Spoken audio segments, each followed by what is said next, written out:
దక్షిణాయనం చిట్ట చివరి రోజు భోగి పండగ. దక్షిణాయనం అంతా ఏమిటి? ఉపాసన కాలం.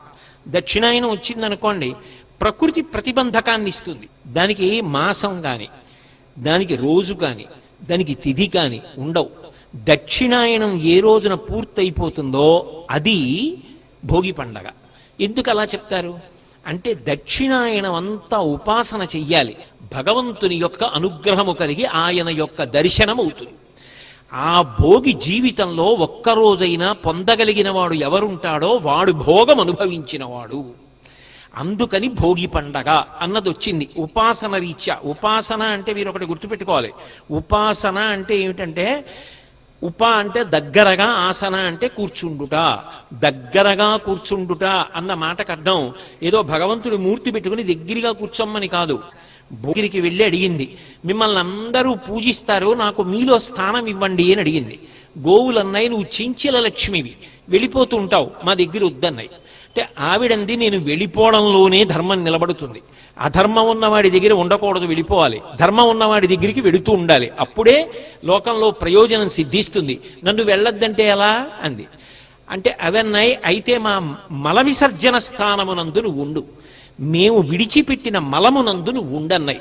అందుకే ఇప్పటికీ చూడండి, 84 లక్షల జీవరాశులలో ఏ జీవి విడిచిపెట్టిన మలమూత్రములైనా దుర్గంధ భూయిష్టములు, ఒక్క ఆవు యొక్క మలమూత్రములు సుగంధభరితములు. గోశాలలోకి వెళ్ళి చూడండి, సువాసన వస్తుంది. పైగా అది లక్ష్మీ స్థానం, ఆవు పేడ యందు లక్ష్మి ఉంటుంది. అందుకని ఆడపిల్లతో ఆ గొబ్బిళ్ళు పెట్టిస్తారు. ఎందుకు పెట్టిస్తారు అంటే, ఆడపిల్ల ఎందుకండి మగపిల్లవాడితో ఎందుకు పెట్టించరు అంటారేమో.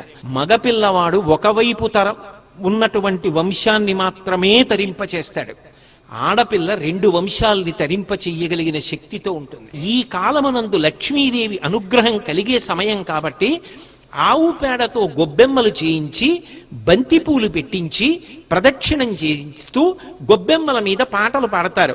ఆ పాటలలో వాళ్ళు సంతోషాన్ని పొందుతారు. భోగి పండగకి ముందు ఈ గొబ్బెమ్మలన్నిటినీ కూడా కన్యపిల్లలతో పూజ చేయించి, ప్రతిరోజు తల్లులు పులగం వండి నైవేద్యం పెట్టించి ఆ పులగాన్ని పెడతారు. కన్యపిల్లలందరినీ పిలిచి గొబ్బెమ్మలకి పూజలు చేయించి, పులగం సైంధవలవనంతో ఈ పాళ్లలోనే ప్రతిరోజు వండించి అందరికీ ప్రసాదం పెడుతుంటాం.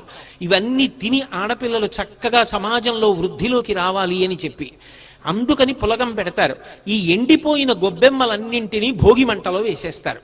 ఎందుకు వేసేయాలి అంటే, శ్రియమిచ్చేత్ హుతాశన, మంచి ఆలోచనలను, ధార్మికమైన అభివృద్ధిని అగ్నిహోత్రుడిస్తాడు. ఆ అగ్ని ద్వారా ప్రతి ఇల్లు కూడా వృద్ధిలోకి వచ్చి అందరూ సంతోషంగా ఉండాలి. అందరూ సంతోషంగా ఉండడానికి తృప్తి ఉండాలి. భర్తని ధర్మపదంలో ఉంచగలిగినటువంటి పరమశక్తివంతురాలు భార్య. అందుకే అటువంటి స్త్రీని కాపాడుకోవడానికి ఈ కాలమునందు గొబ్బెమ్మలతో ఉపాసన చేయిస్తారు.